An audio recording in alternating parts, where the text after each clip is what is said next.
ज्ञान मार्ग में ये कहा जाता है कि आप ज्ञान अर्जित करके जो वास्तविक स्वरूप है उसको आप जान जाते हैं, और वास्तविक स्वरूप को जानने के बाद आपको मोक्ष की प्राप्ति हो जाती है। जैसे ज्ञान मार्ग के अगर मैं समर्थकों की बात करूं तो शंकराचार्य, ये किसके समर्थक हैं? ज्ञान मार्ग। ये कहते हैं आप माया का आवरण हटा देंगे, अविद्या का आवरण हटा देंगे तो आपको वास्तविक स्वरूप की जानकारी हो जाएगी, अर्थात आप कह उठेंगे अहम ब्रह्मास्मि या तत्व असि। बौद्ध भी ज्ञान मार्ग का समर्थन करते हैं, ठीक है। दूसरा है कर्म मार्ग, इसका समर्थन गीता में किया गया है ना। गीता में कहा गया है कि भाई आप अच्छे कर्म करते रहेंगे तो आपके कर्मों के कारण जो ईश्वर है वो आपको मोक्ष प्रदान करेगा, है ना। जब कर्म नियम जो चलता है कि जो व्यक्ति जैसे कर्म करता है उसको वैसे फल प्राप्त होते हैं, तो कर्म मार्ग का जो समर्थन किया है वो किसने किया है? गीता ने किया है, ठीक है। और तीसरा है भक्ति। ये जो भक्ति मार्ग है ये रामानुजाचार्य ने इसका समर्थन किया है। रामानुजाचार्य कहते हैं कि साहब आप ईश्वर की भक्ति कीजिए, और ईश्वर की जब आप भक्ति करेंगे तो ईश्वर प्रसन्न होकर आपको मोक्ष प्रदान करेगा। ज्ञान मार्ग या कर्म मार्ग से आप मोक्ष को प्राप्त नहीं कर सकते हैं। आप भक्ति कीजिए और ईश्वर प्रसन्न होगा। जब ईश्वर आपकी भक्ति से प्रसन्न हो जाएगा तो वो आपको मोक्ष प्रदान करेगा, क्योंकि ईश्वर ही आपको मोक्ष दे सकता है ना। और भक्ति मार्ग में ये कहा गया है कि आपके शरीर के नाश होने के बाद ही आपको मोक्ष की प्राप्ति होगी, जबकि ज्ञान मार्ग कहता है कि शरीर के नाश होने के बाद और शरीर के रहते हुए भी आप मोक्ष को प्राप्त कर सकते हैं, है ना। ये कौन कह रहा है? ज्ञान मार्ग, ठीक है।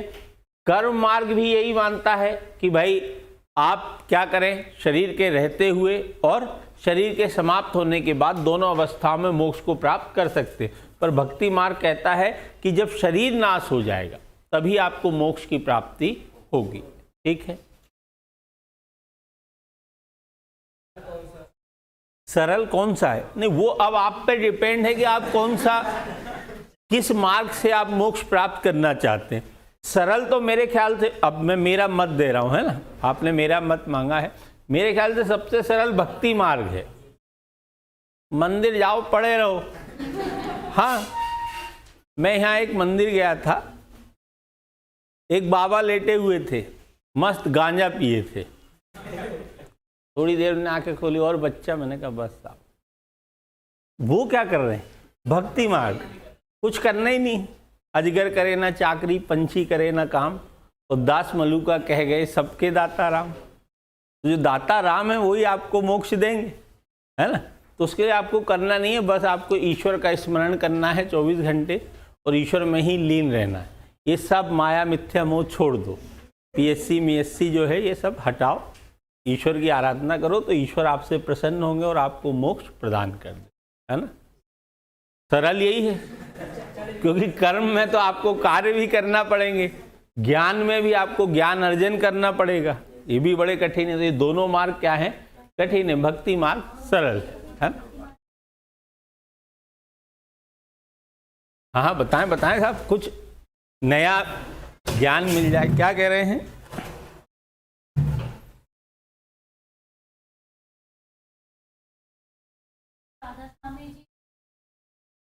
राधा स्वामी सत्संग वाले, उनकी डेथ हो गई है, लेकिन हैं क्या? हाँ, वो जितने भी मतलब सत्संग जितने भी बाबा लोग देते हैं तो वो भक्ति मार्ग का ही बताते हैं, है ना, कि भाई भक्ति मार्ग से ही आपको मोक्ष मिल जाएगा, ठीक है। चलिए, मोक्ष फिर ले लीजिएगा, पहले सिलेक्शन ले लीजिए, है ना। अगला टॉपिक है हमारा धर्म, है ना, संप्रदाय और जो मत हैं, है ना, मत या पंथ जो होते हैं, इनका समाज पर क्या प्रभाव पड़ता है, ठीक है। तो सबसे पहले तो हमें ये जानना पड़ेगा कि धर्म क्या होता है, संप्रदाय क्या होता है और पंथ क्या होता है। ठीक है, धर्म की अगर मैं बात करूं तो धर्म को पश्चिमी समाजों में और भारतीय समाजों में अलग अलग रूप में व्याख्यायित किया गया है। ठीक है, पश्चिमी समाजों में जो रिलीजन है, रिलीजन शब्द रेलीगियर से बना है। किससे बना है? रेलीगियर, जिसका अर्थ होता है बांधना। क्या अर्थ होता है? बांधना, अर्थात वो माध्यम जो मनुष्य को किसके साथ बांधे? ईश्वर के साथ बांधे, वो क्या है? धर्म है। तो पश्चिमी समाजों में धर्म का अर्थ हो जाता है एक अलौकिक शक्ति या अलौकिक सत्ता में विश्वास से। ठीक है, भारतीय समाज में ये ध्र धातु से बना है, जिसका अर्थ होता है धारण करना, अर्थात मनुष्य में जो दया का भाव है, सहायता का भाव है, ऐसे भाव को धारण करना ही क्या कहलाता है? धर्म कहलाता है। साथ ही भारतीय समाज में धर्म से आशय कर्तव्यों से है कि प्रत्येक व्यक्ति के प्रत्येक समय में जो उसके कर्तव्य हैं वही उसके क्या हैं? धर्म है ना। हमारे यहाँ इसीलिए अलग अलग धर्मों की बात की गई है, राजधर्म, ठीक, आपात धर्म, अलग अलग धर्मों की बात की गई। हमारे यहाँ ये कहा गया, जैसे आपात धर्म कहता है कि अगर आपकी मृत्यु होने वाली है भूख के कारण और आप अपने प्राणों को बचाने के लिए अपने मित्र को मार के खा जाते हैं, तो वो भी धर्म माना गया है, क्योंकि मनुष्य का पहला धर्म है अपने स्वयं के प्राणों की क्या करना? रक्षा करना। आप अपने प्राणों की रक्षा करें, यानी अपने शरीर के प्रति जो कर्तव्य हैं उन कर्तव्यों की क्या करें? पूर्ति करें, है ना। तो हमारे यहाँ धर्म को कर्तव्यों की व्यवस्था से जोड़ के देखा गया है। ठीक, जब ये धर्म अलग अलग विचारधाराओं में विभाजित हो जाता है, अलग अलग विचारधारा मतलब मैं बात करूं ईश्वर के स्वरूप को लेकर कि भाई ईश्वर का स्वरूप कैसा है, कुछ लोग कहते हैं सगुण है, कुछ लोग कहते हैं निर्गुण है ना। तो ईश्वर के स्वरूप को लेकर, ईश्वर प्राप्ति के माध्यम को लेकर कि भाई कैसे प्राप्त करें ईश्वर या मोक्ष को हम कैसे प्राप्त करें। कोई कह रहा है ज्ञान मार्ग से, कोई कह रहा है कर्म मार्ग से, कोई कह रहा है भक्ति मार्ग से। तो जब ये अलग विचारधारा में विभाजित हो जाता है ना, और इसे एक समूह के बड़े वर्ग के द्वारा मान्यता प्रदान कर दी जाती है, तो उसी को हम क्या कहते हैं? संप्रदाय या मत, यानी एक अलग विचारधारा। मान रहे हैं ईश्वर को, लेकिन हम एक अलग स्वरूप में मान रहे हैं। भाई हम निर्गुण निराकार स्वरूप में मान रहे हैं, कुछ लोग सगुण स्वरूप में मानते हैं, है ना। तो ये धर्म किस में विभाजित हो जाता है? संप्रदाय या मत में। और ये जो संप्रदाय या मत जो है, जब एक निश्चित मार्ग का अनुसरण करता है, एक निश्चित मार्ग का फिक्स है कि भाई यही मार्ग है और इसी मार्ग से हम ईश्वर को प्राप्त कर सकते हैं, यही मंत्र है, यही क्रिया विधि है, यही पूजा विधि है, तो वो क्या कहलाता है? पंथ। पंथ अर्थात मार्ग, है ना। तो वो किसमें विभाजित हो जाता है? पंथ में। तो धर्म एक बेहद इकाई हो गई। धर्म का विभाजन किसमें हुआ? संप्रदाय में। संप्रदाय का विभाजन किसमें हुआ? पंथ में। ये ध्यान रखिएगा, है ना। तो जब हम समाज पर धर्म का, मत का या पंथ का प्रभाव देखेंगे तो यहाँ पर पूरे का अर्थ तीनों को पहले हमको अलग करना पड़ेगा। ठीक, अगर कभी प्रश्न आ जाता है तो कंफ्यूज नहीं होना है। मान लीजिए प्रश्न आ जाता है कि जो संप्रदाय हैं उनका समाज पर क्या प्रभाव रहा, तो भी आपको इसी प्रकार से प्रभाव लिखना है, सकारात्मक प्रभाव और नकारात्मक। अगर आ जाता है पंथ का क्या प्रभाव रहा, तो भी आपको इसी प्रकार से लिखना है, सकारात्मक और नकारात्मक। लेकिन अगर इसके अंदर जाके भी वो प्रश्न पूछता है कि भाई बौद्ध धर्म का क्या प्रभाव रहा, ईसाई धर्म का क्या प्रभाव रहा, या मुस्लिम धर्म का क्या प्रभाव रहा, तो उनको भी हम आगे चल के अध्ययन करेंगे, है ना, उनको पर्टिकुलरली हम अलग से अध्ययन करेंगे। अगर वो नाम लेके पूछ लेता है कि भाई जैसे बौद्ध क्या हो गया, बौद्ध वास्तव में हिंदू धर्म का एक संप्रदाय है। जैसे हम कहते हैं बौद्ध धर्म है, बौद्ध धर्म नहीं है। बौद्ध अगर हम समाज शास्त्रीय दृष्टिकोण से बात करें तो जो बौद्ध हैं, जैन हैं, सिख हैं, ये सब क्या है, हिंदू धर्म के एक संप्रदाय है जिनने ईश्वर के स्वरूप को लेकर एक अपना अलग मत बना लिया, है ना, कि भाई किस प्रकार का स्वरूप है, निर्गुण निराकार। क्लियर हुई बात? तो उनको भी हम अलग से देखेंगे। ठीक है, तो देखते हैं साहब इनका क्या प्रभाव रहा। तो प्रभावों को अगर सकारात्मक प्रभावों में देखें तो सबसे पहला सामाजिक नियंत्रण, है ना।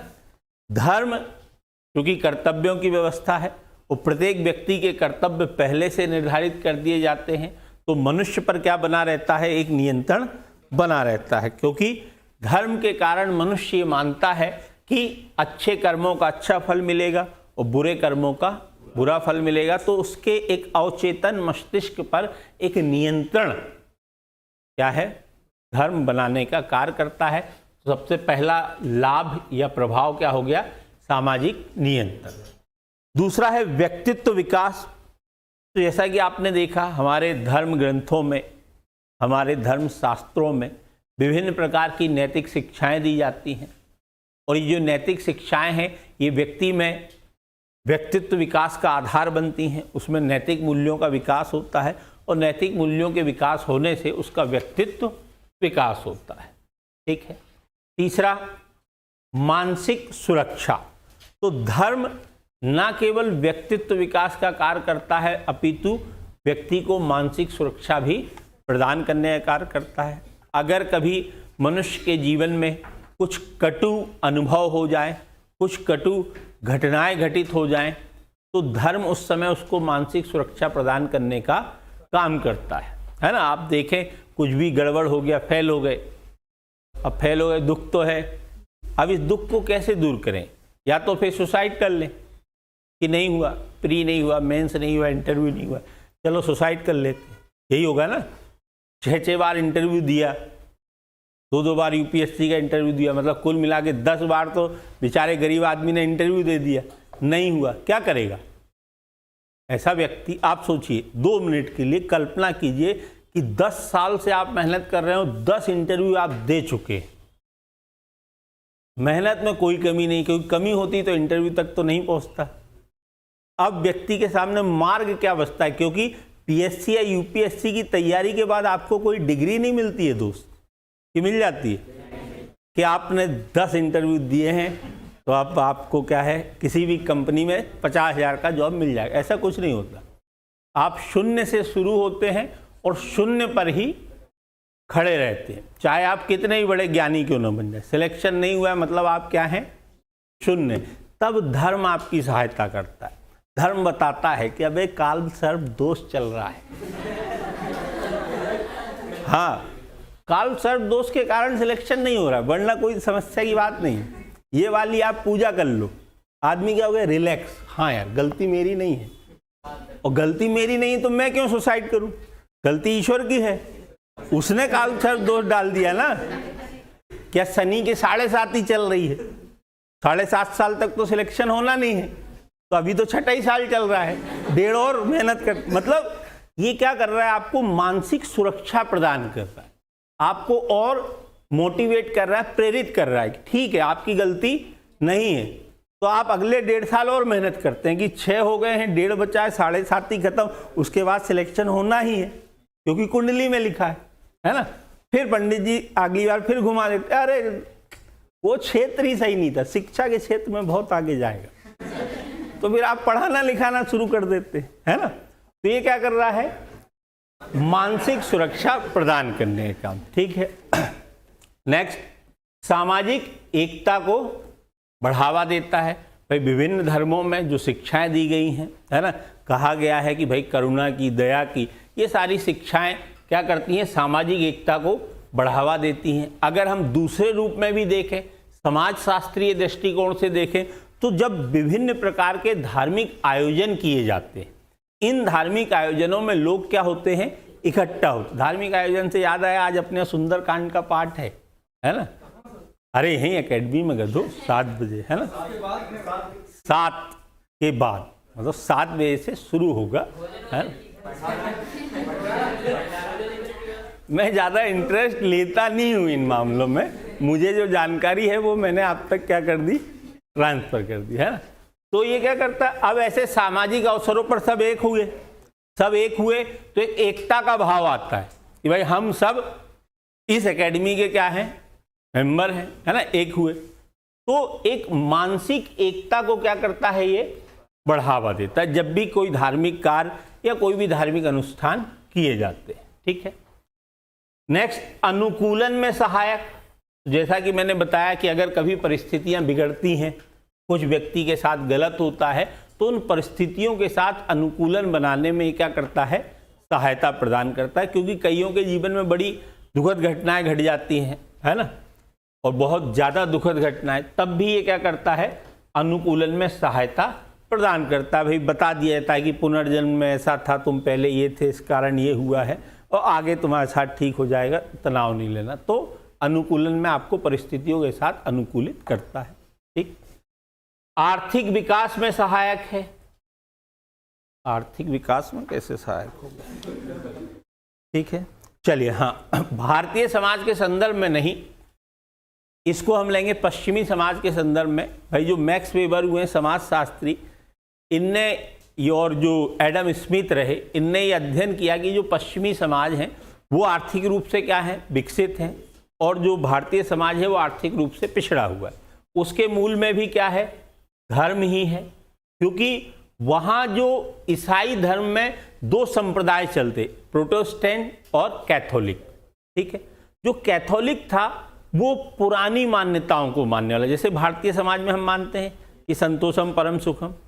और जो प्रोटेस्टेंट संप्रदाय का उदय हुआ, वो प्रोटेस्टेंट संप्रदाय ने ये शिक्षा दी कि अगर आप 1 रुपया बचा रहे हैं, मतलब आप 1 रुपया कमा रहे हैं, आप इस जीवन में जितना सफल होंगे उतना ही आप पारलौकिक जीवन में भी क्या रहेंगे, सफल रहेंगे। मतलब इस जीवन में जितनी सुख सुविधाएं आपके पास हैं, उतनी ही सुख सुविधाएं आपको पारलौकिक जीवन में भी प्राप्त रहेंगी। तो जो प्रोटेस्टेंट संप्रदाय की ये शिक्षाएं थी, उसने प्रेरित किया लोगों को अधिक से अधिक आय अर्जित करने के लिए, धन अर्जित करने के लिए। और मूल कारण यही रहा कि यूरोप में ही औद्योगिक क्रांति हुई, यूरोप से ही पूंजीवाद का क्या हुआ, उदय हुआ। तो धर्म क्या करता है, आर्थिक विकास में सहायक का भी कार्य करता है। नेक्स्ट, कर्तव्यों पर बल। तो जो धर्म है, जैसा कि हिंदू समाज में माना ही जाता है, धर्म क्या है, कर्तव्यों की एक व्यवस्था है। कर्तव्यों की व्यवस्था होने के कारण इसने मनुष्यों के कर्तव्यों पर जोर दिया है। और लास्ट है मनोरंजन का साधन। तो विभिन्न धार्मिक उत्सव जो आयोजित किए जाते हैं, है ना, विभिन्न जो पर्व आयोजित किए जाते हैं, भंडारे आदि, है ना, दीपावली, मेला चलते, तेजा जी का मेला, इनका मेला, उनका मेला, तो ये सब क्या है, मनोरंजन का साधन भी उपलब्ध कराते हैं। ठीक है।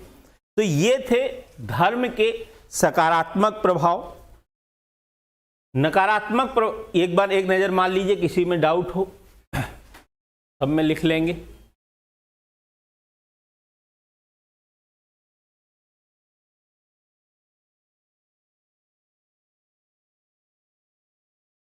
अनुकूलन में कि कभी किसी व्यक्ति के जीवन में ऐसी कोई घटना घटित हो जाए जिसका कि हम इस व्यावहारिक जीवन में जिसका समाधान ना हो। जैसे कि कई बच्चों के बचपन में ही माता पिता खत्म हो जाते हैं, है ना, कईयों का विवाह के बाद जीवन साथी का समाप्त हो जाना। अब ये ऐसी घटनाएं हैं जिसे आप किसी भी रूप में व्यक्ति को समझा नहीं सकते, है ना, आप इनको किसी भी रूप में जस्टिफाई नहीं कर सकते।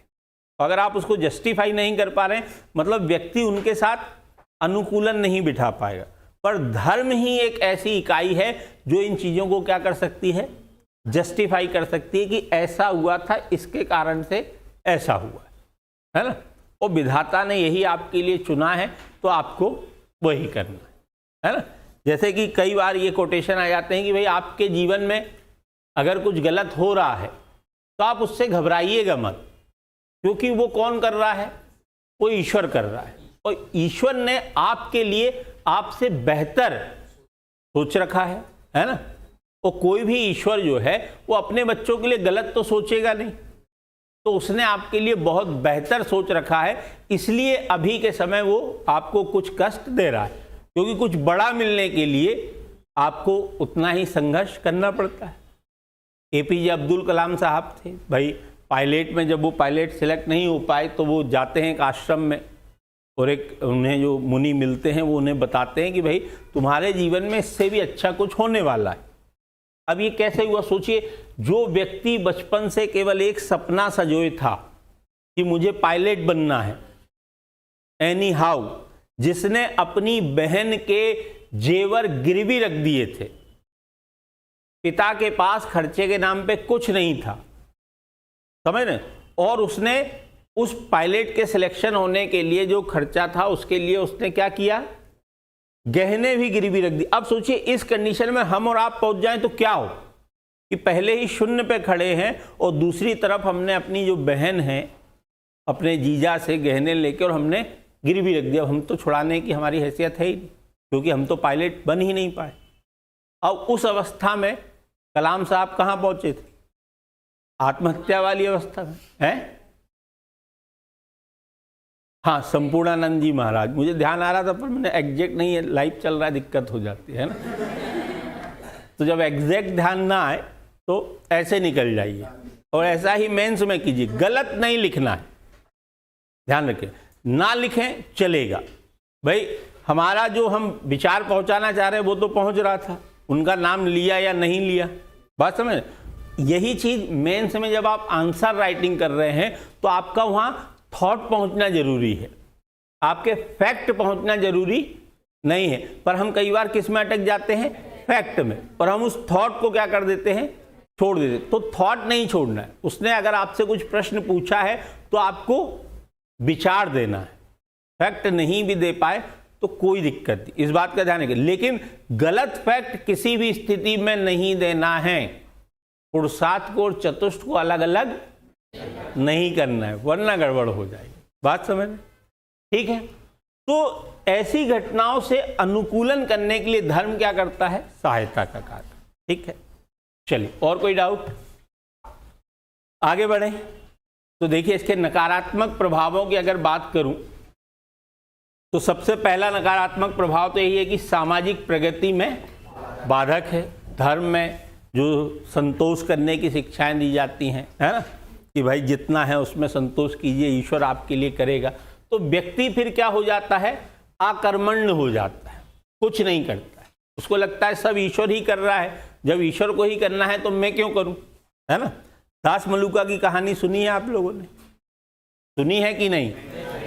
दास मलूका एक व्यक्ति थे, तो वो बैठे थे, सुन रहे थे मंदिर में जो चलते हैं ना प्रवचन, तो उसमें कहा गया कि भैया जो भी करते हैं राम करते हैं, ईश्वर ही करते हैं, सब ईश्वर ने निर्धारित कर रखा है। तो दास मलूका थोड़े प्रैक्टिकल होंगे, उस समय के हिसाब से उन्हें बेवकूफ़ माना जाता था। उन्होंने कहा अच्छा सब ईश्वर करते हैं, तो चलिए देखते हैं आज का भोजन मुझे तुम्हारे ईश्वर कैसे करवाते हैं। तो बोले अरे ईश्वर के मन में होगा तो करवा देंगे। बोले ठीक है देखते हैं। वो चले गए जंगल में। जंगल में जो सबसे घना पेड़ था, उस घने पेड़ के सबसे ऊपर वाली डाल में जाके वो क्या हो गए? बैठ गए। उनने कहा अब देखता हूं तुम्हारा भगवान मुझ तक भोजन कैसे पहुंचाता है, मैं तो नीचे उतरूंगा नहीं। उसी समय एक राजा का काफिला उस जंगल से गुजरता है। शाम का समय रहता है। राजा को लोग सलाह देते हैं कि आज की रात्रि यहीं विश्राम कर लेते हैं। ठीक है, राजा कहते हैं विश्राम करते हैं। सारा चीज़ें सेटअप जमा ली जाती हैं, भोजन बनना शुरू होते हैं। पेड़ के नीचे ही भोजन बनना शुरू हो जाते हैं। अब राजा के लिए भोजन बन रहा है तो मतलब 56 पकवान और सारी चीज़ें। भोजन जब हो जाते हैं, खाने का समय आता है, उस समय जो सिपाही नीचे भोजन बनाते हैं उनका ध्यान जाता है कि कोई पेड़ पर चढ़ा हुआ है। तो सिपाही बोलते नीचे आओ, ये कहते नहीं साहब अपन तो नीचे नहीं आएंगे। बोले नहीं साहब नीचे तो आना पड़ेगा, तुम कर क्या रहे हो ऊपर? बोले वो भी नहीं बताएंगे। तो बोले नहीं नीचे आओ, तो बोले नहीं। तो फिर ये लोग विचार करते हैं, राजा के जो मंत्री वगैरह, ये कहते हैं साहब ये जरूर विपक्षी दल का कोई व्यक्ति है जिसने भोजन में जहर मिला दिया है, क्योंकि भोजन उसी पेड़ के नीचे बन रहा है, तो वो जहर मिला के ऊपर चढ़ा गया है, वो अपन भोजन करेंगे साहब अपन मर जाएंगे। राजा कहता अरे ये तो भाई सही है, एक काम करो सारा भोजन थोड़ा थोड़े पार्ट में ले जाके उसके पास ले जाओ और उसको खिलाओ, अगर वो खा के जिंदा है तो मतलब जहर नहीं है, अगर जिंदा नहीं है तो फिर जहर मिला है। तो साहब सिपाही बकायदा भोजन ऊपर तक ले जाते हैं, वहाँ उनको भोजन करवाया जाता है। तब ये चौपाई बनती है कि अजगर करे ना चाकरी और पंछी करे ना काम और दास मलूका कह गए सबके दाता राम। तो ये जो विचार हैं ये क्या कर रहे हैं, सामाजिक प्रगति में बाधा उत्पन्न करते हैं, भेदभाव को भी बढ़ावा देती हैं। धार्मिक जो मान्यताएं हैं स्त्रियों के लिए अलग हैं, शूद्रों के लिए अलग हैं, तो समाज में भेदभाव को बढ़ावा देती हैं। भाई एक वर्ग विशेष को कुछ विशेष अधिकार दे दिए गए और कुछ वर्गों को कुछ नियोग्यताएं दे दी गई, तो समाज में भेदभाव को बढ़ावा, लैंगिक विभेद को भी बढ़ावा देते हैं। ठीक है, सामाजिक संघर्ष का कारण वर्तमान में आप देखें तो एक सामाजिक संघर्ष का एक स्वरूप बड़ा ज़्यादा प्रचलन में है और वो है धार्मिक संघर्ष, जिसके मूल में क्या है, धर्म है ना। कोई भी घटना घटित हो जाती है तो उसको तुरंत धर्म से जोड़ दिया जाता है। अभी एक घटना बड़ी तेजी से चल रही है, नोएडा में एक लिव इन रिलेशन में दंपत्ति रहते थे, अलग अलग धर्म के होने के कारण, ठीक है, अभी एक पर्टिकुलर धर्म विशेष को क्या किया जाता है, फोकस किया जा रहा है। क्या हिंदू धर्म के किसी व्यक्ति ने ऐसी घटना कभी नहीं की है ना। एक रिपोर्टर थे, उन्होंने अपनी पत्नी के टुकड़े कर दिए तो घर में ही रखा। एक व्यक्ति नोएडा के ही पास का था जो बच्चों का मांस खाता था, वो हिंदू ही था। हाँ, व्यक्ति खराब है, धर्म कोई सा खराब नहीं है। तो किसी भी घटना को धर्म से मत जोड़िए, कम से कम आप लोग मत जोड़िए, क्योंकि आप लोग पढ़े लिखे लोग हैं, है ना। बाकी तो सोशल मीडिया पे चल ही रहा है, शत्रुघ्न सिन्हा क्या अपनी बेटी सोनाक्षी सिन्हा को फ्रिज दहेज में देंगे।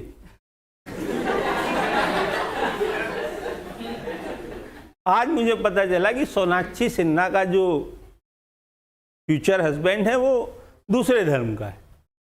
बात समझ, भाई लोगों को उसकी चिंता है, अरे वो कर रही शादी, उसको करने दो, उसका जीवन है यार, है ना। तो क्या कर रहे हैं, सामाजिक संघर्ष को बढ़ावा दे रहे हैं। ठीक है, अतार्किकता को बढ़ावा, जैसा कि अभी मैंने बताया कि भाई तार्किक बात ही नहीं हो रही, अतार्किक बात, कि अगर कोई व्यक्ति इस धर्म का है तो वो ऐसा करेगा, इसमें कहीं भी तर्क तो छुपा नहीं, क्योंकि कोई भी धर्म इस प्रकार के कार्यों को करने की इजाजत नहीं देता, कोई भी धर्म, है ना। तो धर्म मुख्यतः अतार्किकता को बढ़ावा देता है, क्योंकि हमने बताया कि धार्मिक चीजों पर आप प्रश्न चिन्ह नहीं लगा सकते कि ऐसा क्यों, मंदिर में अगरबत्ती क्यों लगाएं या धूप क्यों लगाएं या शंकर जी को दूध क्यों चढ़ाएं, आप प्रश्न चिन्ह लगाएंगे तो लोग आपको नास्तिक मानेंगे, है ना, कि भाई ये तो बड़ा नास्तिक टाइप का। तो आप प्रश्न चिन्ह यहाँ पर नहीं लगा सकते। तो जब प्रश्न चिन्ह नहीं लगा पाएंगे, प्रश्न नहीं पूछ पाएंगे, तो वो किसको बढ़ावा देता है, अतार्किकता को। परिवर्तन के मार्ग में बाधक है, भाई धर्म में पहले ही कह दिया गया है कब आपको कौन से काम करना है, आपके जीवन का लक्ष्य क्या है। तो जो सामाजिक परिवर्तन है, सामाजिक परिवर्तन में जो धर्म है या जो संप्रदाय हैं वो किसका काम करते हैं, बाधक का काम करते हैं। ठीक है, सामाजिक समस्याओं का कारण, तो जैसे विभिन्न प्रकार के लैंगिक विभेद हुए या सामाजिक संघर्ष हुए, तो ये विभिन्न प्रकार की सामाजिक समस्याएं हैं, इनके मूल में कहीं ना कहीं धर्म है। ठीक है, एक नज़र मान लीजिए।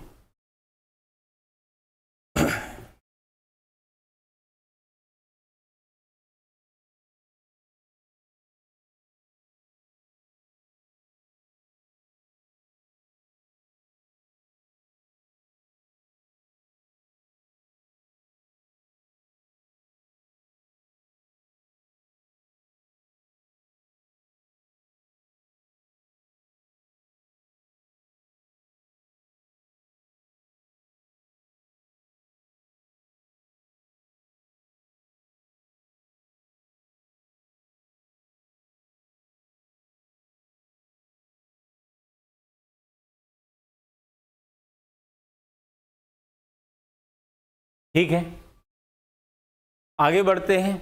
बौद्ध धर्म के क्या क्या प्रभाव रहे, है ना। बौद्ध धर्म ने किस प्रकार से भारतीय समाज को प्रभावित किया है, किन किन क्षेत्रों में प्रभावित किया है, ठीक है। तो जैसा कि आप लोग जानते हैं कि भाई बौद्ध धर्म की जो उत्पत्ति हुई, तो हिंदू धर्म के जो आडंबर थे, जो कर्म कांड थे, उनके विरोध में बौद्ध धर्म उत्पन्न हुआ। वास्तव में बौद्ध एक धर्म ना होकर एक संप्रदाय था, जिसने हिंदू धर्म की जो कुरीतियां थीं, उन कुरीतियों के विरोध में क्या किया, कार्य किया। और जो भी बौद्ध धर्म के उपदेश थे, शिक्षाएं थीं, उनने हिंदू सामाजिक संगठन को बहुत अधिक मात्रा में क्या किया, प्रभावित किया। ना केवल बौद्ध धर्म हमसे प्रभावित हुआ, अपितु हम भी बौद्ध धर्म से क्या हुए, प्रभावित हुए। तो प्रभावों की अगर बात करें, सबसे पहला कर्म कांडों पर प्रभाव। तो बौद्ध धर्म के प्रभाव से भारतीय संगठन में व्याप्त जटिल कर्म कांडीय व्यवस्था, भाई बौद्ध धर्म के पहले जो कर्म कांड की व्यवस्था थी वो कैसी थी, बहुत जटिल थी। मतलब वो ये नहीं देखती थी कि व्यक्ति उस लायक है कि नहीं, उतना सक्षम है कि नहीं। जो आपको कर्म कांड निर्धारित कर दिए गए पुराणों में, उनकी पूर्ति करना आवश्यक माना जाता था। बौद्ध धर्म ने ये समझाया कि जो धर्म है वो व्यक्ति के सामर्थ्य के हिसाब से होना चाहिए, धर्म के हिसाब से व्यक्ति नहीं होना चाहिए, व्यक्ति के सामर्थ्य के हिसाब से होना चाहिए। यानी मध्यम मार्ग का जो अवधारणा दी, तो उससे कहीं ना कहीं जो हिंदू कर्म कांड थे, जो जटिलता थी, उस जटिलता में क्या आई, कमी आई, ठीक है। दूसरा, महिलाओं की स्थिति पर प्रभाव। तो बौद्ध धर्म के कारण महिलाओं की स्थिति पर एक सकारात्मक प्रभाव पड़ा, क्योंकि पहले हिंदू समाज में महिलाओं को दोयम दर्जा दिया जाता था। जैसा कि मैंने बताया कि चाहे वो आपकी आश्रम व्यवस्था का पालन हो या वर्ण व्यवस्था का पालन हो, या जो संस्कार हमने बताया कि भाई जब महिलाओं के संस्कार यानी लड़कियों के संस्कार होते थे तो वैदिक मंत्रों का पाठ नहीं किया जाता था। तो बौद्ध धर्म चूंकि समतावादी धर्म है, तो उसके कारण महिलाओं की स्थिति में क्या हुआ, सुधार हुआ, ठीक है। नेक्स्ट, समानता की भावना का विकास। तो बौद्ध धर्म के प्रभाव से समानता एवं सामाजिक न्याय का विकास हुआ। छुआछूत जैसे दुर्गुण से भारतीय समाज मुक्त हुआ। साथ ही समाज में निम्न जाति और निम्न वर्णों के व्यक्तियों को समानता के अवसर प्राप्त हुए, ठीक है। नेक्स्ट, गुट निरपेक्षता की जो अवधारणा भारतीय समाज में आई, वो भी बौद्ध धर्म की ही देन थी, ठीक। बौद्ध धर्म के आ जाने से एकेश्वरवाद, समतावाद जैसी भावनाओं का विकास धार्मिक क्षेत्र में हुआ। साथ ही नर बलि एवं पशु बलि जैसी धार्मिक कुरीतियों की समाप्ति हुई और धर्म की भूमिका सामूहिक के स्थान पर व्यक्तिगत भावना की हो गई, ठीक। ये यहाँ धार्मिक क्षेत्र का यहाँ पर कर दिया है। गुट निरपेक्षता की जो विचार आया कि भाई हमें किसी भी एक गुट में नहीं रहना, यानी हमें मध्यम मार्ग अपनाना है।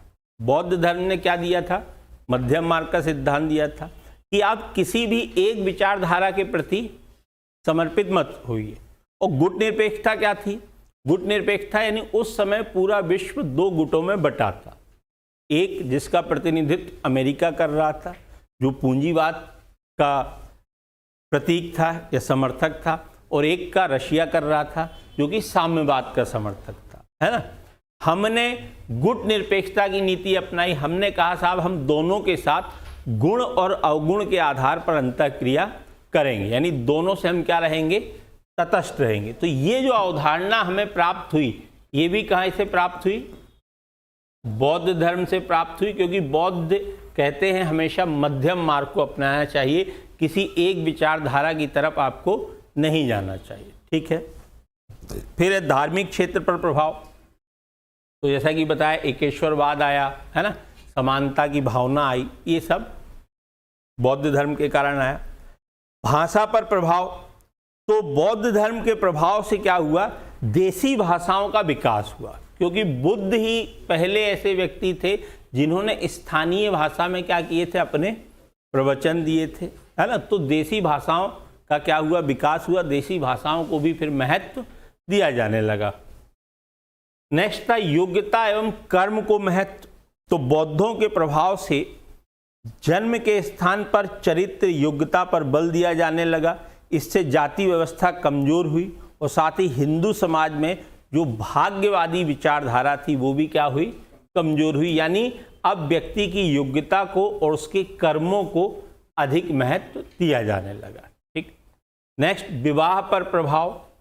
तो बौद्धों के कारण हिंदू विवाह से संबंधित विभिन्न कुरीतियां समाप्त हुई, जैसे बाल विवाह में कमी हुई, विधवा विवाह किए जाने लगे, जो विधवा पुनर्विवाह हैं उनका समर्थन हुआ, अंतर जातीय विवाह भी होने लगे और विवाह से संबंधित जो कट्टरता थी या जो कर्म कांड थे वो भी क्या हुए, कमज़ोर हुए। तो बौद्ध धर्म के कारण जो वैवाहिक नामक संस्था थी वो भी बहुत बड़ी मात्रा में प्रभावित हुई। लास्ट है वर्ण व्यवस्था पर प्रभाव। तो वर्ण व्यवस्था में मिश्रित प्रभाव देखने को मिला, क्योंकि बुद्ध ने जाति व्यवस्था और वर्ण व्यवस्था दोनों को ही क्या किया था, दरकिनार किया था। तो जो वर्ण व्यवस्था जो अब जन्म आधारित हो गई थी उस पर कहीं ना कहीं कुठाराघात हुआ, है ना। तो बौद्ध धर्म के कारण ये सारे प्रभाव हिंदू सामाजिक संगठन में हमको देखने को मिल जाते हैं। एक नज़र मार लीजिए।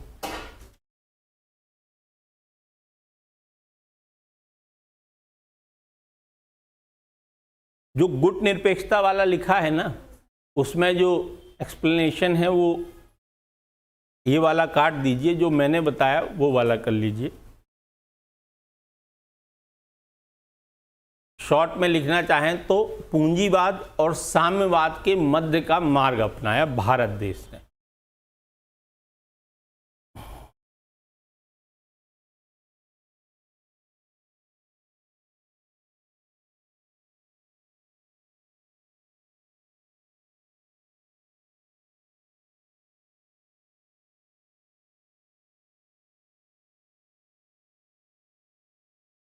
ठीक है, अगला है इस्लाम धर्म का प्रभाव। तो देखिए, भारत में विभिन्न लोगों ने आक्रमण किए, है ना, पर जितने भी लोग आए वो कहीं ना कहीं भारतीय समाज में क्या हो गए, समाहित हो गए। मुस्लिमों का लगभग 600 वर्षों तक भारत पर शासन रहा। तुगलक, मुगल, है ना, अलग अलग आए, लेकिन इनकी पृथक पहचान फिर भी भारतीय समाज में बनी रही। ठीक है, इनके अगर प्रभाव की बात करें तो भारतीय समाज का जो शहरी समाज है, शहरी समाज पर मुस्लिम समाज का प्रभाव देखने को ज़्यादा मिलता है, ग्रामीण समाज पर उतना प्रभाव देखने को नहीं मिलता। अगर हम बात करें कि मुस्लिम धर्म या मुस्लिम संस्कृति का जो प्रभाव है वो शहरी समाज पर अधिक है, ग्रामीण समाज पर कम है। ठीक है, देखते हैं क्या क्या प्रभाव हैं। तो सबसे पहले देखिए, धार्मिक क्षेत्र पर प्रभाव। तो मुस्लिमों के प्रभाव स्वरूप हिंदुओं में एकेश्वरवाद और निर्गुण ब्रह्म की उपासना का प्रारंभ हुआ, क्योंकि जो मुस्लिम हैं इनकी परम सत्ता क्या है, जिसे वो अल्लाह नाम देते हैं, वो कैसी है, निर्गुण और निराकार, है ना। तो जो भारतीय समाज में निर्गुण और निराकार की उपासना और एकेश्वरवाद का जो प्रभाव है देखने को मिलता, उसमें कहीं ना कहीं मुस्लिम धर्म का प्रभाव भी ज़्यादा था। ठीक है, साथ ही कबीर पंथ, अद्वैतवाद, चैतन्य एवं रैदास के धार्मिक संप्रदायों का उदय हुआ और मुस्लिमों के प्रभाव स्वरूप धार्मिक मूल्यों में न केवल परिवर्तन हुए अपितु हिंदू कट्टर मानसिकता का भी क्या हुआ, उदय हुआ, क्योंकि मुस्लिमों ने धर्म परिवर्तन कराना शुरू कर दिया था। और जब कोई आपके धर्म को परिवर्तित कराए या आपके धर्म को नीचा दिखाए, तब व्यक्ति और अधिक क्या हो जाता है, कट्टर हो जाता है। तो जो हिंदुओं में कट्टरता वाला भाव आया, उसका प्रभाव कहीं ना कहीं जो मुस्लिम समाज था, मुस्लिम समाज के कारण कट्टरता वाला भाव पैदा हुआ। भाई उस समय हिंदू लोगों ने अपने आप को असुरक्षित महसूस किया कि भाई अब इनका ही शासन है, इनकी ही सत्ता है और ये धर्म परिवर्तन भी करा रहे हैं, तो असुरक्षा का भाव आया। और जब असुरक्षा का भाव आता है तो व्यक्ति और अधिक क्या हो जाता है, कट्टर हो जाता है ना। ठीक, और अभी कौन खतरे में है, हिंदू खतरे में है। 80% पॉपुलेशन के साथ भारत में हिंदू क्या है, खतरे में है। 3% सिख पॉपुलेशन खतरे में नहीं है, बौद्ध नहीं है, 0.1% के आसपास पारसी हैं, वो भी खतरे में नहीं है। खतरे में कौन है? हिंदू है ना। ईश्वर ना करे हिंदू खतरे में रहे, है ना। इसलिए मोदी को हमको बनाए रखना है ना। लाइव चल रही है गधू, है ना। तो मोदी जी अभी रहें 24 में भी और 30 में भी, है ना, ताकि हिंदू क्या है, खतरे में ना रहे। ठीक। नेक्स्ट है जाति व्यवस्था पर प्रभाव। तो देखिए, हिंदुओं में मुस्लिमों के प्रभाव स्वरूप जातीय कठोरता में कमी आई तथा अस्पृश्यता एवं ऊंच नीच का भेदभाव समाप्त हुआ। कारण क्या था कि मुस्लिमों में जातीय संस्तरण का अभाव था। जैसे हमारे समाज में जातीय व्यवस्था पाई जाती थी, मुस्लिम समाज में जातीय व्यवस्था नहीं पाई जाती थी। लेकिन भारत में आकर मुस्लिम समाज में भी जातीय व्यवस्था पाई जाने लगी। अब उनमें भी आप एसटी एससी देख लेंगे, एससी वर्ग उनका भी है, ओबीसी वर्ग उनका भी है, जनरल वर्ग उनका भी है ना। तो वो जो प्रभाव आया, यानी मुस्लिमों में जो जातीय व्यवस्था आई, वो हिंदू सामाजिक संगठन के कारण आई। और जो हिंदू सामाजिक संगठन में जो विचार आए कि भाई जातीय संस्तरण कमजोर हुआ, वो मुस्लिमों के कारण हुआ, क्योंकि उनमें इस प्रकार का संस्तरण पहले नहीं पाया जाता था, है ना। नेक्स्ट, विवाह पर प्रभाव। तो मुस्लिमों के आने से हिंदू वैवाहिक व्यवस्था भी प्रभावित हुई, क्योंकि मुस्लिमों में बहुपत्नी प्रथा एवं मेहर जैसी प्रथाएं थीं। अतः इनके परिणाम स्वरूप हिंदुओं में बहुपत्नी प्रथा एवं दहेज प्रथा में वृद्धि हुई। ये नहीं कि उनके कारण ये हुई, है ना। हमारे यहाँ दहेज प्रथा पहले से चली आ रही, लेकिन दहेज प्रथा में जो वृद्धि हुई और बहुपत्नी विवाह में जो वृद्धि हुई, उसका कारण क्या रहा? मुस्लिम धर्म का प्रभाव रहा। हमारे यहाँ सती प्रथा को जो अधिक महत्व दिया जाने लगा था, उसका कारण भी क्या था? मुस्लिम समाज का आगमन ही था। सती प्रथा को हमने अधिक महत्व दिया जाने लगा। और बाल विवाह करना हमारे यहाँ एक सामान्य नियम बन गया था। इसका मुख्य कारण मुस्लिम समाज का हिंदू समाज पर प्रभाव था। ठीक। नेक्स्ट है स्थापत्य कला पर प्रभाव। तो स्थापत्य कला में हिंदुओं ने मुसलमानों से गुम्मद, मीनार, मेहराब तथा तहखाने बनाना सीखा। मुसलमानों ने अनेक हिंदू मंदिरों को तोड़कर उन्हें मस्जिदों में बदल दिया, जिसके परिणाम स्वरूप हिंदुओं में मस्जिद की तरह दिखने वाले मंदिरों का निर्माण करना प्रारंभ किया। भाई उनने ऐसे मंदिर बनाने लगे जो कैसे दिखे? मस्जिदों की तरह, ताकि प्रथम दृष्टा उनको ये महसूस हो कि भाई ये मस्जिद है, तो वो मंदिर ना तोड़े। ठीक है। बाकी गुम्मद बनाने की कला या मेहराब बनाने की कला, ये सारी कलाएं जो स्थापत्य कला भारतीय समाज में आई, वो मुस्लिम समाज की देन थी, है ना। संगीत एवं चित्रकला में अगर मैं प्रभाव की बात करूं, तो मनुष्यों, पुष्पों, पक्षियों के जो सजीव चित्र बनाना है, रंगों को भरना, उनमें जो रंग भरते हैं आजकल अपन, ये सब मुस्लिम संस्कृति की ही क्या है? देन है।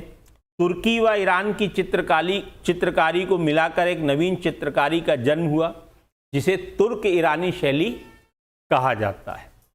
मथुरा के मंदिरों में कृष्ण लीला का चित्रण इसी शैली में किया गया है।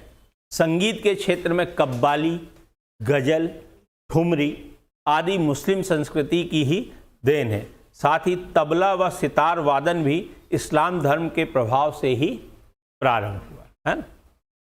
नेक्स्ट है महिलाओं की स्थिति में प्रभाव। तो मुस्लिमों के आने से हिंदुओं की स्थिति पहले की अपेक्षा, यानी हिंदू महिलाओं की स्थिति पहले की अपेक्षा थोड़ी और खराब हो गई। ठीक है। महिलाओं में जो पर्दा प्रथा है, इसका प्रचलन हुआ और स्त्रियों की स्वतंत्रता लगभग क्या हो गई? समाप्त हो गई। तो महिलाओं की स्थिति में ये प्रभाव आए। अन्य क्षेत्रों की अगर मैं बात करूं, तो अन्य क्षेत्रों में हिंदुओं के लगभग समस्त क्षेत्र मुस्लिमों के कारण प्रभावित हुए, चाहे वो वेशभूषा हो, खान पान हो या नवीन शब्दों का प्रयोग हो। मुस्लिम वेशभूषा जैसे चूड़ीदार पैजामा, शेरवानी, इन सब का प्रचलन प्रारंभ हुआ। ठीक है। खान पान के क्षेत्र में कलाकंद, बर्फी, गुलाब जामुन, बालूशाही, जलेबी, इमरती, ये सब मुस्लिमों की ही देन है। ठीक है। हिंदुओं में विभिन्न उर्दू शब्द भी प्रचलित, जैसे अदालत, वकील, पटवारी, ये हिंदी भाषा के अब महत्वपूर्ण अंग बन गए हैं। शायद हम इनका हिंदी अर्थ आज भी ना जानते हो, है ना। तो ये प्रभाव रहे आपके समाज पर, भारतीय समाज पर मुस्लिम धर्म के। एक नज़र मान लीजिए।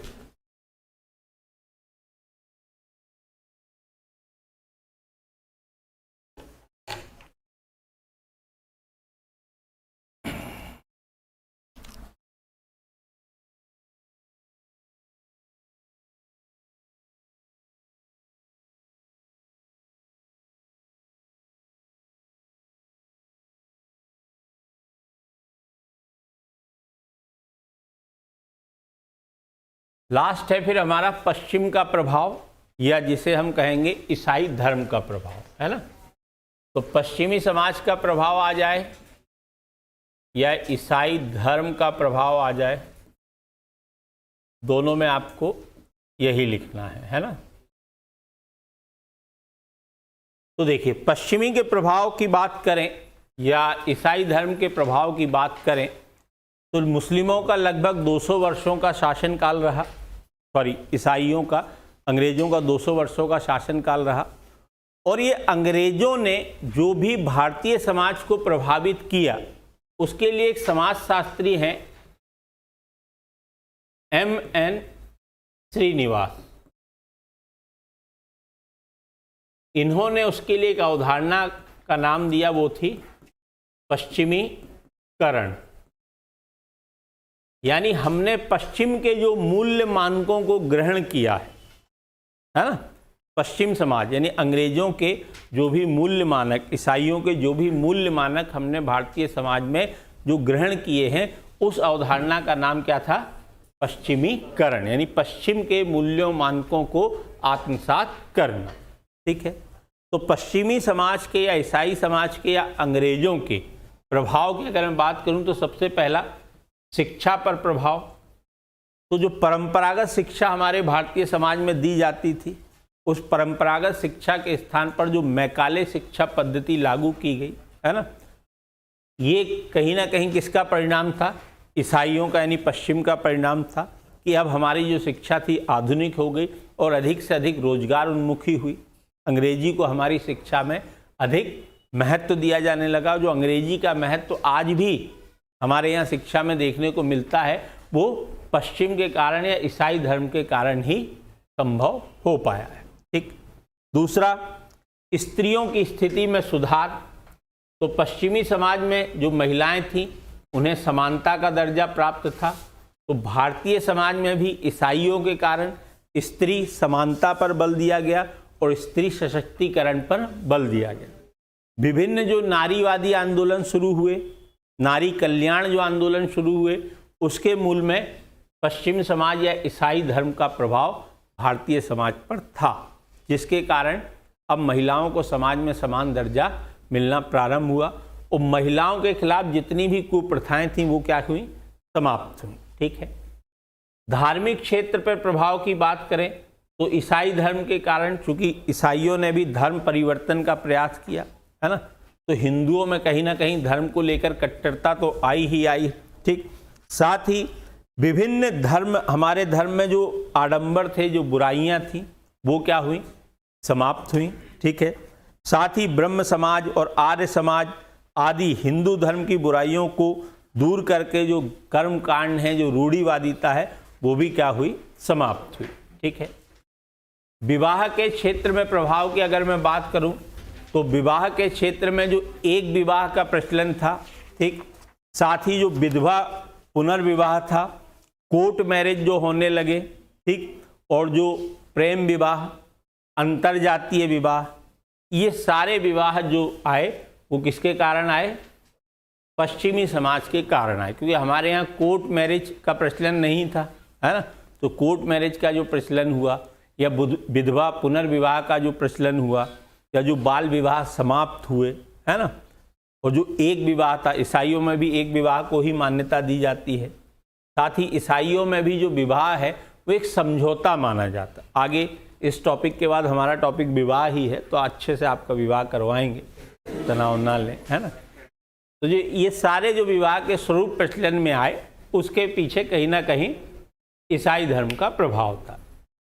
वेशभूषा या खान पान की अगर बात करें तो वेशभूषा में जो कोट पैंट पहनना, है ना, ये सब भी ईसाइयों के कारण ही आया। ठीक है, खान पान में जो आप चाय पीते हैं, है ना, चूँकि ये कहाँ से आए थे, ठंडे प्रदेशों से आए थे, चाय पीना, ये सारे प्रभाव, व्यक्ति का कुर्ते की जगह कोट पैंट टाई पहनना, ठीक है, खान पान में मांसाहारी, शराब, चाय, टेबल मैनर्स, ये सारी चीज़ें ईसाइयों के प्रभाव स्वरूप ही भारत में प्रारंभ हुई। आर्थिक क्षेत्र पर प्रभाव की बात करें तो अंग्रेजों से पहले भारत में कृषि आधारित अर्थव्यवस्था थी।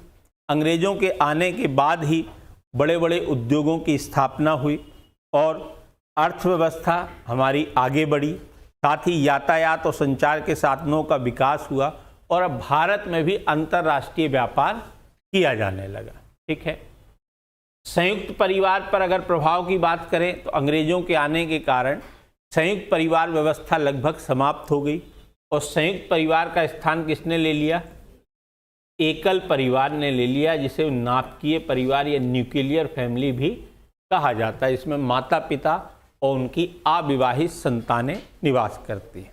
ठीक है, स्तरीकरण व्यवस्था पर अगर प्रभाव की बात करें तो पश्चिम के प्रभाव स्वरूप जातीय नियम जो थे वो क्या हुए? कमजोर हुए। ठीक है, छुआछूत की भावना कमजोर पड़ी और जातियों के जो वंशानुगत व्यवसाय थे वो क्या हुए? समाप्त हुए। पहले जातियों के वंशानुगत व्यवसाय चलते थे, लोहार लोहारी का काम कर रहा है, बढ़ई जो है लकड़ी का काम कर रहा है। भाई अंग्रेज आए तो नौकरियां जनरेट हुई, तो लोगों ने अपने वंशानुगत व्यापार छोड़ दिए और दूसरे कार्य करने लगे। साहित्य एवं संस्कृति के क्षेत्र पर प्रभाव की अगर बात करें तो भारतीय साहित्य की गुणवत्ता में सुधार हुए, साथ ही पश्चिमी एवं भारतीय मिश्रित शैली का जन्म हुआ। भारत में भी शेक्सपियर, मिल्टन ऐसे विद्वानों को पढ़ा जाने लगा और पश्चिम की तरह ही साहित्य की रचना है वो भारत में की जाने लगी। यानी जो रियलिटी बेस्ड साहित्य लिखे जाने लगे ना, कि लोगों पर आधारित जो रियल साहित्य है वो कहीं ना कहीं पश्चिमी समाज की ही हमारे यहाँ देन है। ठीक है, राष्ट्रीय चेतना का विकास भी हुआ। तो अंग्रेजों के कारण ही पहली बार भारत में क्या हुई? राष्ट्रीय चेतना का विकास हुआ। अंग्रेजों से पहले भारत राष्ट्र नामक कोई राष्ट्रीय चेतना नहीं थी। अलग अलग राज्य रजवाड़े थे, अलग अलग रियासतें हुआ करती थी, पर एक संपूर्ण भारत के रूप में जो एक राष्ट्रीय चेतना का विकास हुआ वो अंग्रेजों के प्रभाव स्वरूप ही हुआ है। ठीक है, कला के क्षेत्र में प्रभाव की बात करें तो भवन निर्माण, जिसमें रोमन कैथोलिक एवं विक्टोरिया युग की स्थापत्य कला का मिश्रण पाया जाता है। कई फिल्मी निदेशक पश्चिमी शैली के गीतों एवं नृत्यों से प्रभावित हुए, फिल्मों में उनका प्रयोग किया। मॉडर्न आर्ट का प्रचलन भारत में किया जाने लगा। आप घर बनाने की कला देखें तो जो विदेशों में घर बनते हैं उनमें छत का अभाव होता है। हमारे यहाँ जो घर बनते हैं वो कैसे रहते हैं? इस प्रकार के, मतलब छत रहती है ना। विदेशों में जो घर बनते हैं वो कैसे बनते हैं? इस प्रकार के, छतों का अभाव रहता है। कारण क्या है? वहाँ बर्फबारी होती है ना, तो बर्फबारी से बचेंगे ताकि बर्फ अगर गिरे तो वो नीचे चली जाए, है ना। तो ये इस टाइप के जो आप घर बनाने की कला देखेंगे ये हमें कहाँ से मिली? विदेशों से, यानी अंग्रेजों के प्रभाव स्वरूप ही भारत में आई। एक नज़र मान लीजिए।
हाँ,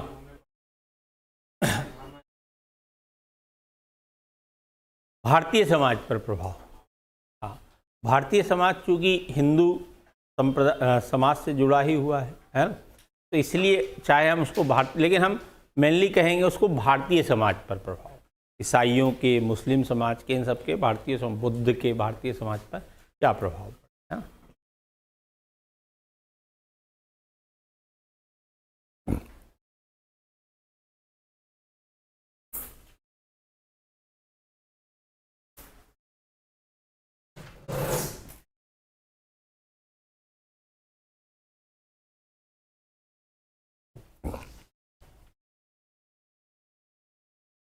चलिए अगले टॉपिक पे आए तो देखिए, विवाह अपना अगला टॉपिक है। विवाह, अगर विवाह की बात करें तो एक बोगार्डस की बहुत फेमस परिभाषा विवाह के संबंध में चलती है कि विवाह स्त्री व पुरुष को पारिवारिक जीवन में प्रवेश कराने वाली संस्था है ना।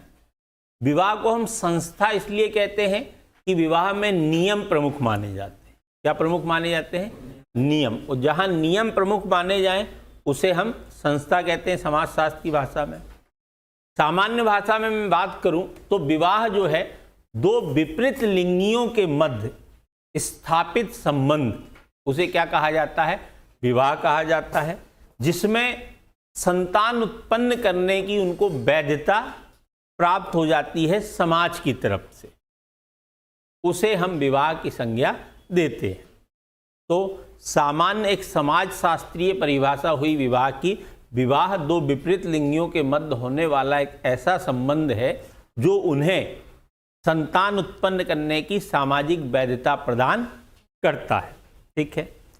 विवाह के प्रकार और स्वरूप अलग अलग समाजों में अलग अलग पाए जाते हैं। कुछ समाजों में विवाह एक विवाह पाया जाता है, कुछ समाजों में बहु विवाह पाया जाता है। कुछ समाजों में इसके स्वरूप भी अलग होते हैं। कुछ समाजों में अंतः विवाह पाया जाता है, कुछ में बहिर्विवाह पाया जाता है। इसके बावजूद विवाह दुनिया के हर समाज में पाया जाता है, यानी विवाह एक सार्वभौमिक संस्था है। ठीक है, भले इसके प्रकार और प्रकार अलग अलग। यहाँ तक बात क्लियर। विवाह की अगर विशेषताएं की बात करें तो विवाह की मुख्य रूप से 4 विशेषताएं। ये 4 चीजें किसी भी विवाह में होती हैं। पहली विशेषता, विपरीत लिंगियों के मध्य संबंध। विवाह किसे कहेंगे? विपरीत लिंगियों के मध्य। प्रश्न आ रहा होगा दिमाग में कि भाई फिर समलैंगिक क्या विवाह नहीं होता है? तो नहीं होता है। सामाजिक रूप से समाज शास्त्र की भाषा में बात करें तो समलैंगिक को विवाह नहीं माना गया है ना। आपके जितने धर्म ग्रंथ हैं उनमें भी विवाह के बारे में एक स्पष्ट लाइन हर धर्म ग्रंथ में मिलेगी, चाहे वो ईसाइयों की बाइबल हो, चाहे वो मुस्लिमों की कुरान हो, चाहे हिंदुओं की मनुस्मृति हो। उसमें स्पष्ट कहा गया है कि जो विपरीत लिंगियों के मध्य संबंध है उसे ही क्या माना गया है? विवाह माना गया है। क्योंकि देखिए, अब आप कहेंगे साहब समलैंगिक को कानूनी मान्यता तो मिल गई है, कानूनी मान्यता मिल गई है तो फिर उसे विवाह कहा जाएगा। पर समलैंगिक विवाहों को अभी भी सामाजिक मान्यता नहीं मिली है ना। और चूंकि जब तक सामाजिक मान्यता नहीं मिलेगी तब तक समाज शास्त्र के हिसाब से उसे विवाह की श्रेणी में नहीं रखा जाएगा। जब हमारा समाज उसको एक्सेप्ट कर लेगा तब हम ये वाली विशेषता क्या कर देंगे? हटा देंगे। क्लियर हुई बात? चलिए, तो अगर मैं बात करूं समलैंगिक विवाह है कि नहीं है? Very good. कभी भी एक पक्षीय उत्तर नहीं देना है, मैं हमेशा कहता हूं। जैसे सिंपल मैंने पूछा समलैंगिक विवाह है कि नहीं, तो आपको कहना है कानून की दृष्टि से देखा जाए तो वो विवाह है, समाज शास्त्रीय दृष्टिकोण से देखा जाए तो विवाह नहीं है ना। ठीक है। दूसरा है विशेषता इसकी निश्चित नियम। विवाह में जो नियम होते हैं वो क्या होते हैं? निश्चित होते हैं। ठीक, कि भाई कब कब क्या क्या करना है, ये सारी प्रक्रियाएं प्रत्येक धर्म के विवाह में निश्चित होती है। ठीक। सार्वभौमिक, तो विवाह एक ऐसी संस्था है जो दुनिया के सभी समाजों में पाई जाती है। ठीक। संस्था के रूप में मान्यता, विवाह को किस रूप में मान्यता है?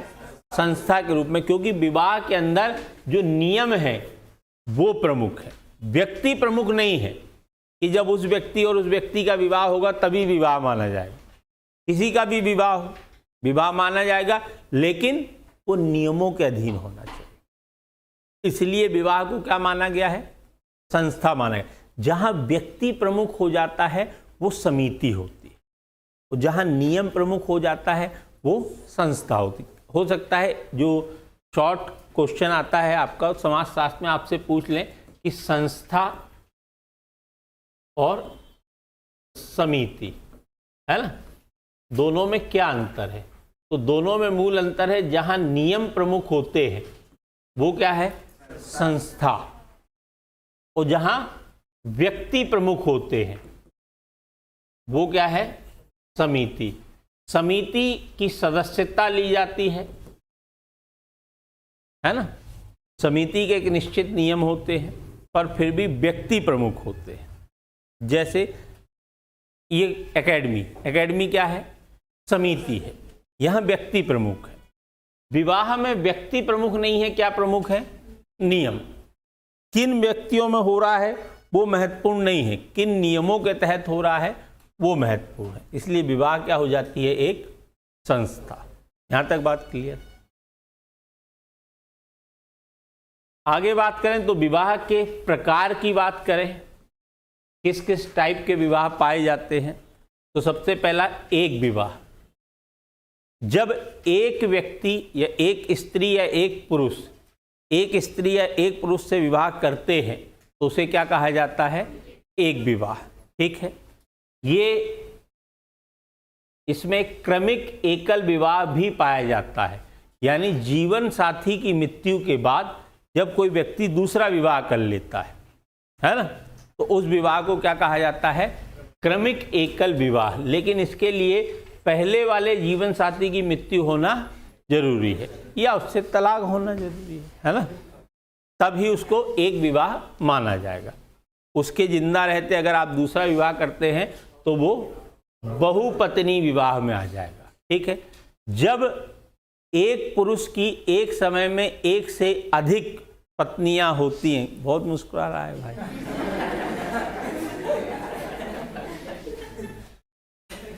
अब लाइव है नहीं तो बताता मैं, एक मुश्किल होती है, बहुपत्नी मुश्किल।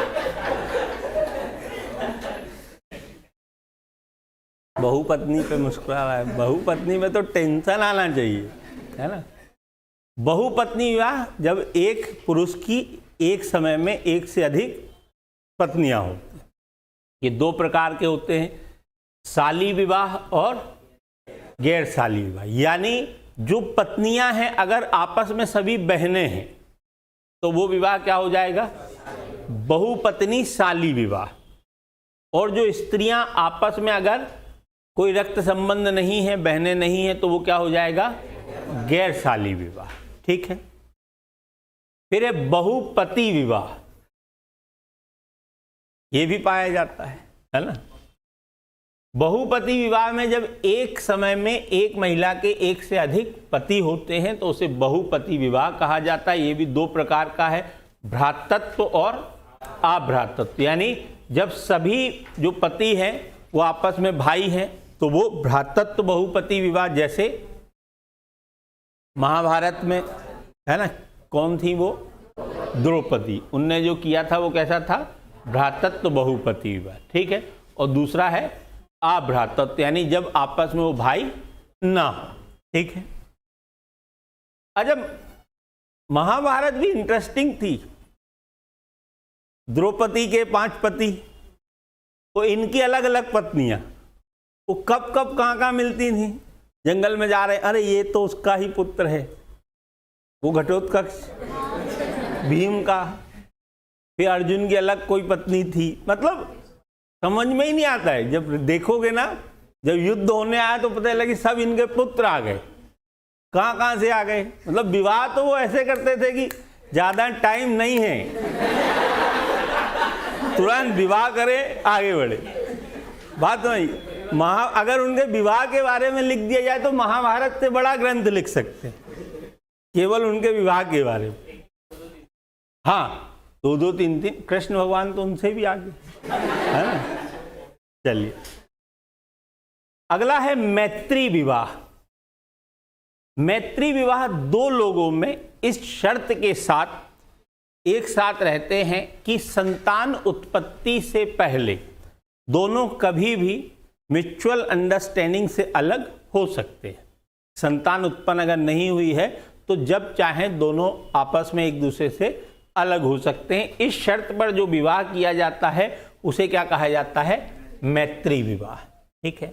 अगला है प्रयोगात्मक विवाह, जिसे आप लिव इन रिलेशनशिप कहते हैं, है ना, कि एक दूसरे के आचार विचार व्यवहारों को जानने के लिए जो ये विवाह किया जाता है कि भाई अगर आगे हमें आपके आचार विचार व्यवहार अच्छे लगे तो विवाह कर लेंगे, नहीं अच्छे लगे तो आप अपने रास्ते हम अपने रास्ते। ये कौन सा विवाह है? प्रयोगात्मक विवाह। तो ये विवाह के क्या हैं? कुछ प्रकार हैं जो भारतीय समाज में पाए जाते हैं, है ना। विवाह के स्वरूप की अगर बात करें तो अलग अलग स्वरूप हैं। स्वरूप में प्रयोगात्मक विवाह क्यों लिख दिया भाई? हाँ, ये यहाँ से काट दीजिएगा, उसमें है नहीं है, नोट्स में नहीं है ना। हाँ ठीक है, वो फिर गलत पीपीटी में आ गया है। पहला है अंतः विवाह। तो देखिए, इस विवाह के अंतर्गत यह रोक लगा दी जाती है कि दूसरा साथी उसी जाति अथवा श्रेणी से चुना जाएगा, यानी उसी जाति से चुना जाएगा या उसी वर्ग से चुना जाएगा। जैसे ब्राह्मण आप हैं तो ब्राह्मणों में ही शादी होगी, क्षत्रिय हैं तो क्षत्रियों में ही होगी, वैश्य हैं तो वैश्य में ही होगी। इस प्रकार के विवाह को क्या कहा जाता है? अंतः विवाह कहा जाता है। ठीक है। दूसरा है बहिर्विवाह। तो इस प्रकार के विवाह में समूह के बाहर विवाह किया जाता है, जिनमें आपस में रक्त संबंध या निकट का संबंध होता है। ऐसे लोगों के साथ विवाह वर्जित होता है। जैसे कहा जाता है कि भाई नाना के गोत्र में नहीं होना चाहिए, है ना, और जो अपने दादा दादी हैं उनके भी गोत्रों में किसी से विवाह नहीं होता। जैसे आपने देखा गोत्र बहिर्विवाह, कि एक ही गोत्र के जो लोग हैं वो आपस में भाई बहन माने जाते हैं, तो अपने ही गोत्र में विवाह करना वर्जित होता है। ठीक है। रक्त संबंधियों से विवाह करना वर्जित होता है। तो इस प्रकार के जो विवाह हैं वो क्या कहलाते हैं? बहिर्विवाह। ठीक है। अगला है अनुलोम विवाह। जब लड़का उच्च कुल का और लड़की निम्न कुल की होती है तो इस विवाह को अनुलोम विवाह कहा जाता है, और भारतीय समाज में सर्वाधिक मान्य अनुलोम विवाह को ही माना जाता है। ये ध्यान रखिएगा, है ना। सबसे ज्यादा प्रचलित यही स्वरूप है। प्रतिलोम विवाह में जब लड़की उच्च कुल की होती है और लड़का निम्न कुल का होता है, ऐसे विवाह को प्रतिलोम विवाह कहा जाता है। और मनुस्मृति में तो ऐसे विवाह से जो संतान उत्पन्न होती है उसे चंडाल की संज्ञा दी जाती है, कि भाई वो किसी भी वर्ण का नहीं माना गया, उसे ना ब्राह्मण, ना क्षत्रिय, ना वैश्य, ना शूद्र, है ना, उसे वर्ण संकर मान लिया जाता है और उसको कोई भी अधिकार प्राप्त नहीं है। हम लोग तो केवल 4 वर्णों के बारे में पढ़ते हैं, 5वां भी एक वर्ण था जिसे वर्ण संकर कहा जाता है, और उसके बारे में अभी आधुनिक किताबों में कहीं भी चर्चा नहीं होती। उसी को यहाँ ये किसकी संज्ञा दे रहे हैं?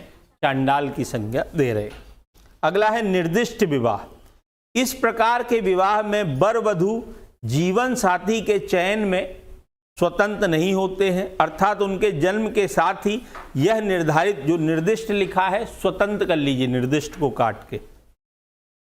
इस प्रकार के विवाह में वर वधू जीवन साथी के चयन में स्वतंत्र नहीं होते हैं, अर्थात उनके जन्म के साथ ही यह निर्धारित हो जाता है कि उनका विवाह किससे होगा।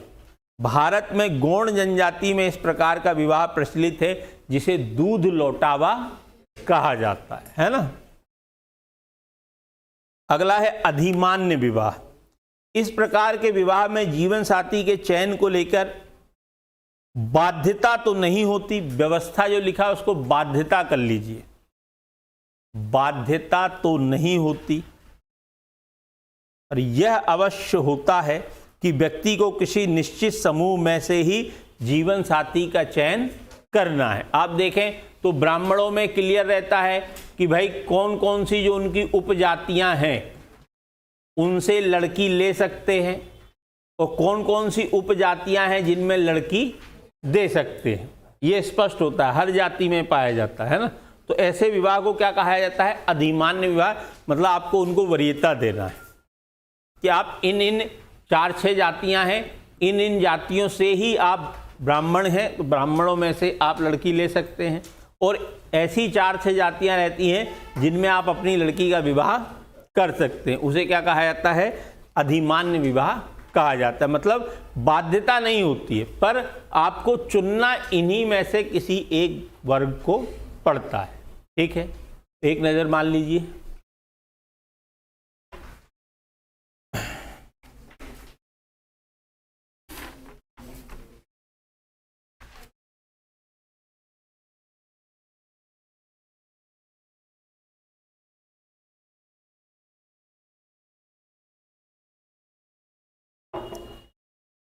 ठीक है, तो आज के लिए इतना ही। अगले उसमें फिर हम लोग आगे चल के हिंदू विवाह के स्वरूप वगैरह, हिंदू विवाह क्या है, मुस्लिम विवाह, उनको देखेंगे, है ना।